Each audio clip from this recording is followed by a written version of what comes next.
Well, a very good morning to you from wherever you're tuning in from, and welcome to your Sunday premiere political show, where we review the week's top governance developments and look into the crystal ball in a bid to anticipate how those developments will play out going forward.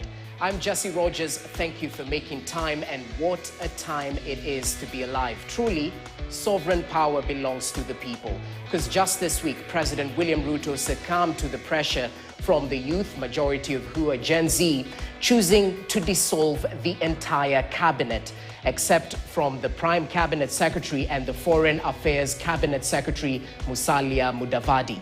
Equally, we've seen calls for a broad-based political engagement under the guise of a national dialogue. Is dialogue simply the way to treat the symptoms, or are we treating the disease itself? Also, the race to reconstitute IEBC is on. These are the topics we're set to evaluate during the show, so do join us till the tail end of the broadcast. And equally, feel free to plug into the conversation.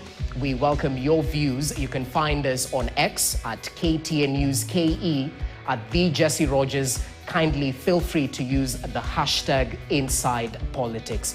Before I get to introduce my panelists joining me in studio, allow us to take a look at some of the sentiments that were shared by the president on Thursday this week as he was dismissing his cabinet, except from Deputy President Rigathi Gachagua, which is obvious, and the Prime Cabinet Secretary and Foreign Affairs CS Musalia Mudavadi. Let's listen in.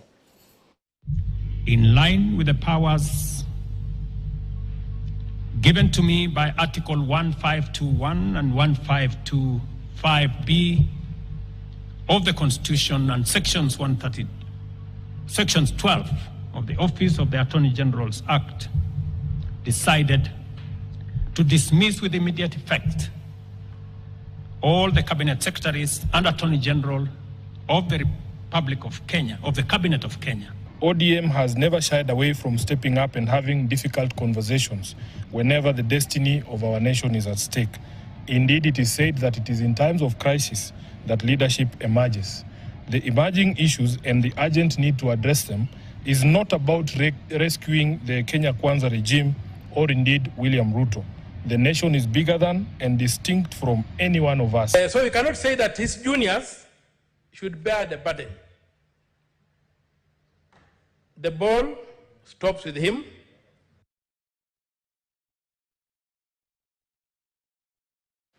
Okay, just a couple of sentiments that were shared following President William Ruto's decision to overhaul the cabinet, and that coming in an unprecedented move.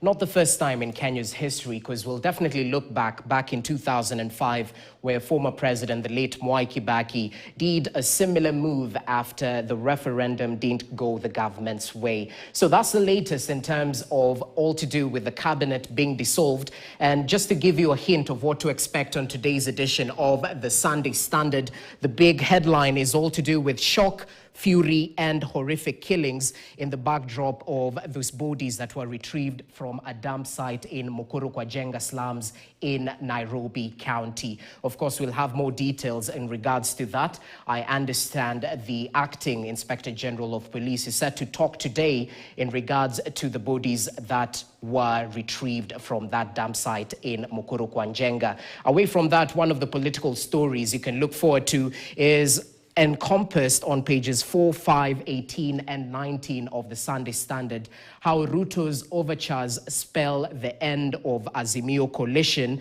where they ask the question, is it courage or betrayal? There you have it. So in case you're heading out and you get to start your day, feel free to grab a copy of the Sunday Standard, where you'll be adequately informed about the latest developments happening in the country. Allow me to introduce my panelists joining me in studio. First of all, I'll start with Dr. Duncan Ojwang, who is an international law expert. Asante sana for your time, and karibu to our studios. It's been a while, Daktari. It has been more than a year, is it? Yes, yes. Thank you, and